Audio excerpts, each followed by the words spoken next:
ನಮಗೆ ಡಿಸ್ಕಂಫರ್ಟ್ಸ್ ಗೊತ್ತು, ಬರಿಗಾಲಲ್ಲಿ ನಡೆದ್ ಗೊತ್ತು. ಬಟ್ ನಿಮಗೆ ನಿಮ್ಮ ಮನೆ ಬಹಳ ಕಂಫರ್ಟ್ ಝೋನ್. ನಮ್ಗೆ ಡಿಸ್ಕಂಫರ್ಟ್ಸ್ ಅಲ್ಲಿ ಬದುಕಿ ಗೊತ್ತು. ನಿಮ್ಗೆ ಪ್ರೈಮರಿ ಸ್ಕೂಲಿಂದ ನಿಮ್ ಟೀಚರ್ಸ್ ಹೊಡೆದಿಲ್ಲ, ಬೈದಿಲ್ಲ? ಹೊಡೆದಿದ್ದಾರ? FIR ಆಗಿಲ್ವ ಅವ್ರ ಮೇಲೆ ಯಾರಿಗೂ?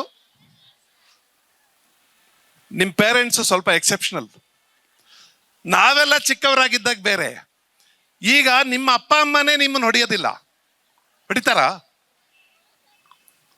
ನಿಮ್ಮ ಅಪ್ಪ ಅಮ್ಮ ನಾನೊಂದ್ಸಲ ನೋಡ್ಬೇಕಮ್ಮ, ಇನ್ನೂ ಹೊಡೆಯೋ ಅಪ್ಪ ಅಮ್ಮ ಇದ್ದಾರೆ ಅಂತ, ಹೊಡೆದು ದಕ್ಕಿಸ್ಕೊತಾರಲ್ಲ ಅಂತ. ಈಗ ಅಪ್ಪ ಅಮ್ಮ ಸಾಮಾನ್ಯವಾಗಿ ಮಕ್ಕಳು ಹೊಡೆಯೋದಿಲ್ಲ. ನಾವೆಲ್ಲ ಚಿಕ್ಕವರಾಗಿದ್ದಾಗ ಅಪ್ಪ ಅಮ್ಮ ಅಲ್ಲ, ಬೀದಿಯವರು ಹೊಡಿಬೋದಾಗಿತ್ತು ನಮ್ಗೆ. ಒಂದೊಂದ್ಸಲ ನಮ್ಮ ಅಪ್ಪ ಏನ್ ಮಾಡೋದು ಅಂದ್ರೆ, ಬಾರೇಲಿ ಹತ್ರ ರಪ್ ಅಂತ ಒಂದು ಹೊಡಿಯೋರು. ಪಕ್ಕದಲ್ಲಿರೋನು ಯಾಕೆ ಅಂತ ಕೇಳಿದ್ರೆ, ಯಾಕೆಂದ್ರೆ ಅಷ್ಟೇ, ಅದೇ ಆನ್ಸರು. ಅಷ್ಟೇ, ಹೊಡಿದೇ ಇದ್ರೆ ಕೆಟ್ಟೋಗ್ಬಿಡ್ತಾರೆ ಅಂತ ಹೊಡಿಯೋದು.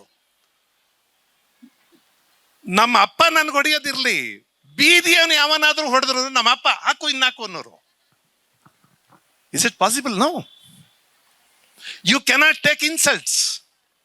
ಸಣ್ಣ ಅವಮಾನವನ್ನು ಕೂಡ ಮಕ್ಕಳು ತಗೊಳ್ಳೋದಿಲ್ಲ. ಈಗ ನಾವೆಲ್ಲ ಅನುಭವಿಸಿದೀವಿ. ನಮ್ಗದು ಅವಮಾನ ಅಂತಾನೆ ಅನ್ನಿಸ್ತಿರ್ಲಿಲ್ಲ.